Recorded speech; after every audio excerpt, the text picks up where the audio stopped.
Voltando com Analisando Filmes Independentes, nessa série onde eu trago filmes independentes que vocês me mandam no e-mail.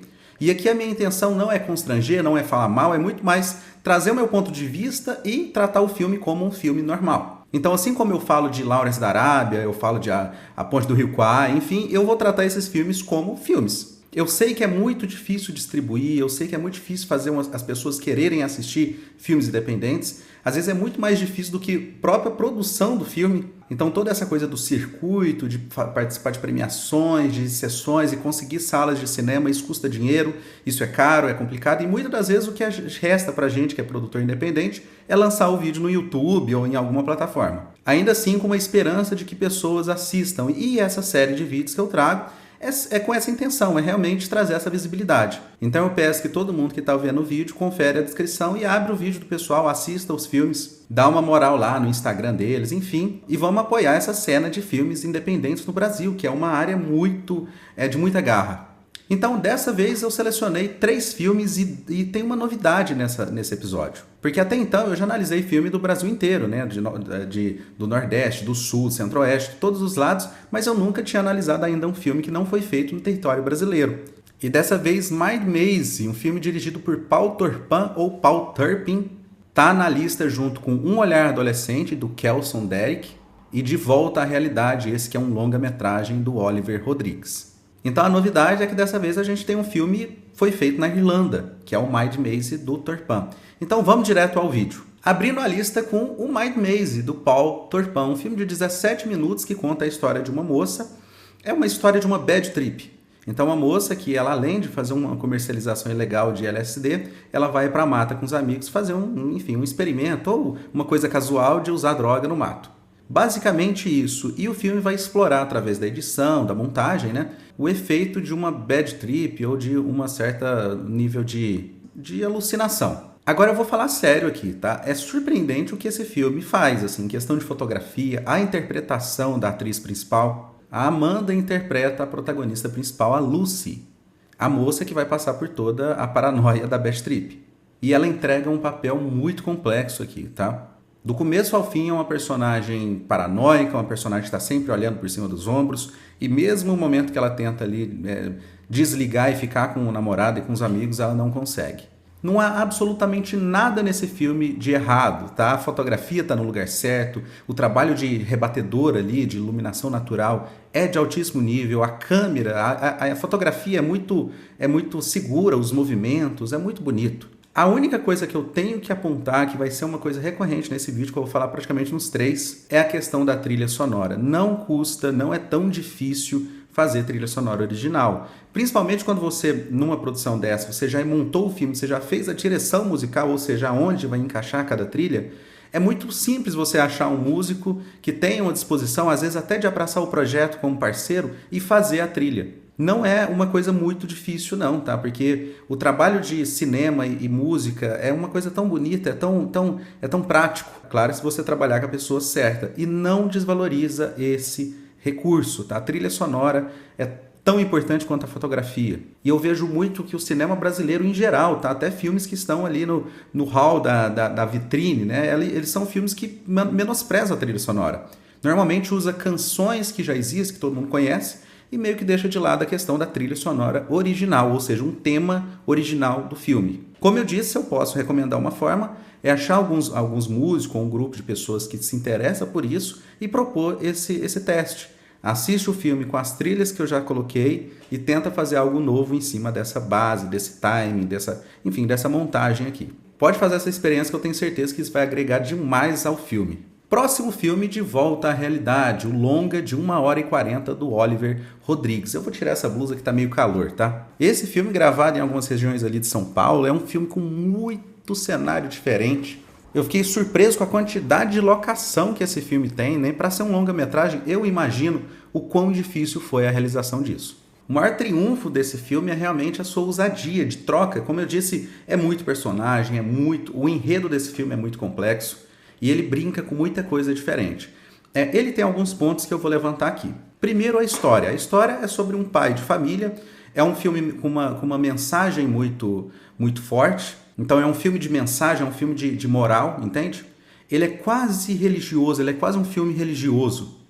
Sabe, A Felicidade Não Se Compra, né? É um filme de um pai que percebe que está perdendo a família pelo emprego. É um pai muito metódico que, enfim, ele vai ter um gostinho de que é ter perdido tudo por algum tempo. Como eu disse, a referência do A Felicidade Não Se Compra, do Capra, é muito forte. Os pontos que eu posso levantar, de novo, trilha sonora não é original. Eu não gosto, a diferença do Mind Maze para esse é que, pelo menos no Mind Maze, as escolhas da trilha, elas tinham algum sentido interno. Parecia que era uma trilha sonora original, porque ela fazia parte de um próprio universo, como se fosse uma banda, mas aqui cada música está num universo diferente. Eu entendo a ideia.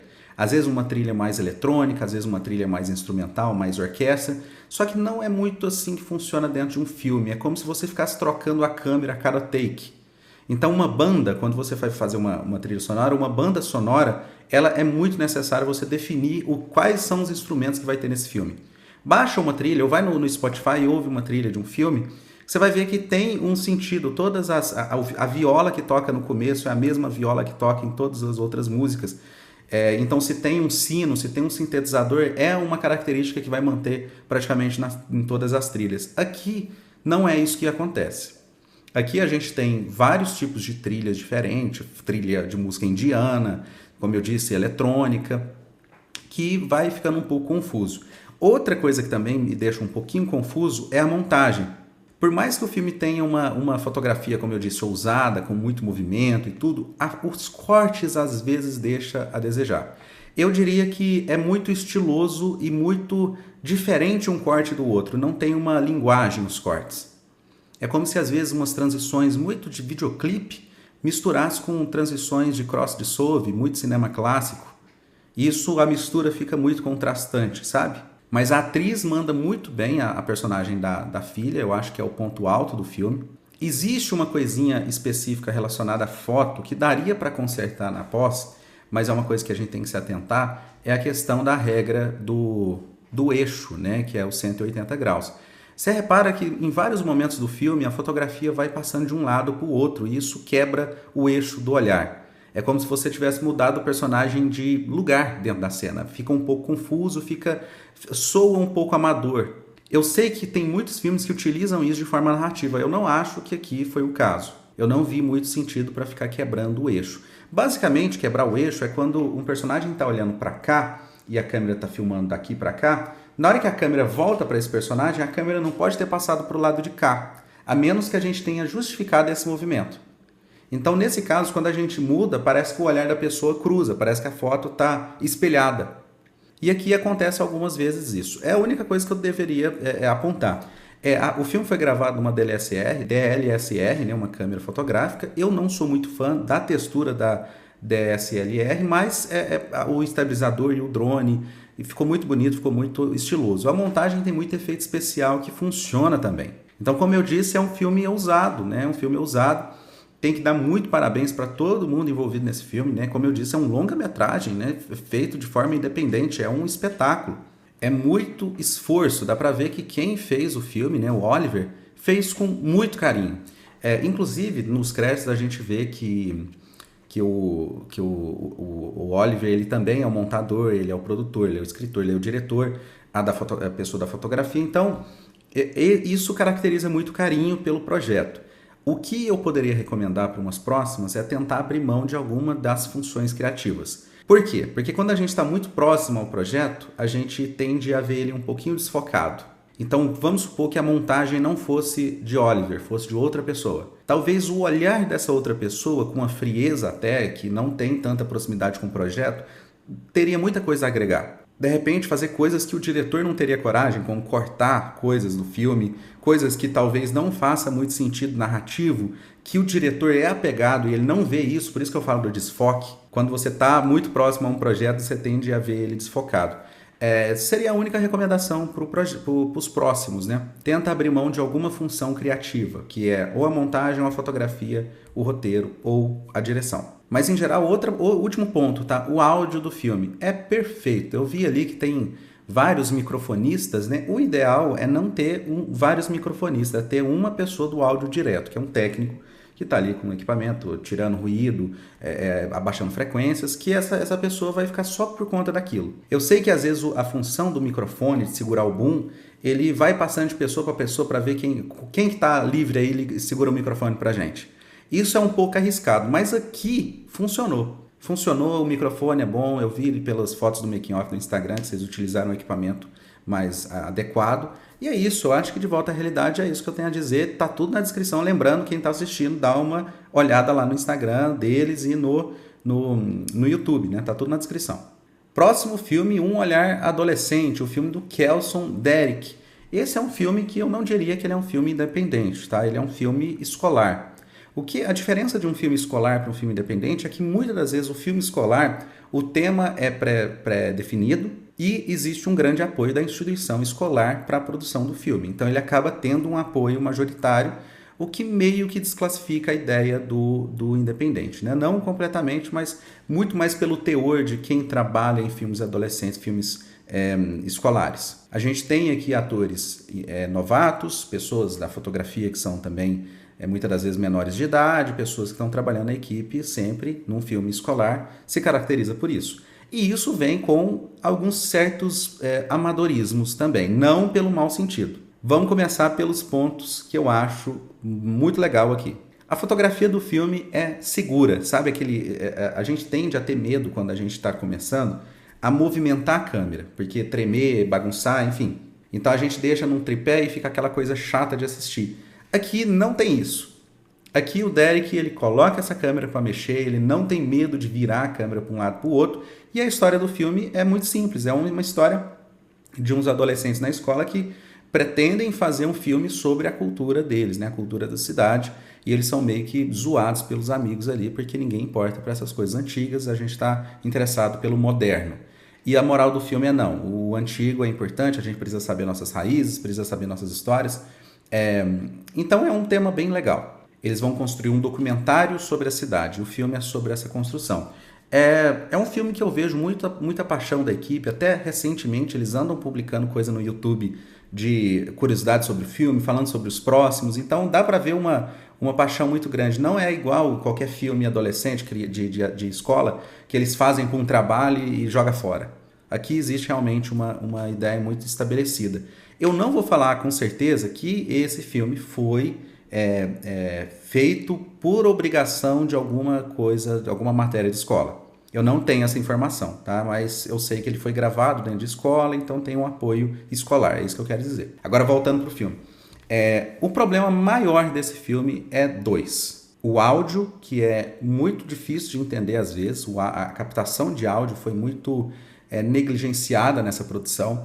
Uma coisa que eu posso recomendar para as próximas a gente não tem condição de investir num boom, num equipamento de áudio, num gravador e tal. Uma recomendação é comprar um microfone como esse, por exemplo, né, que é um Fifine.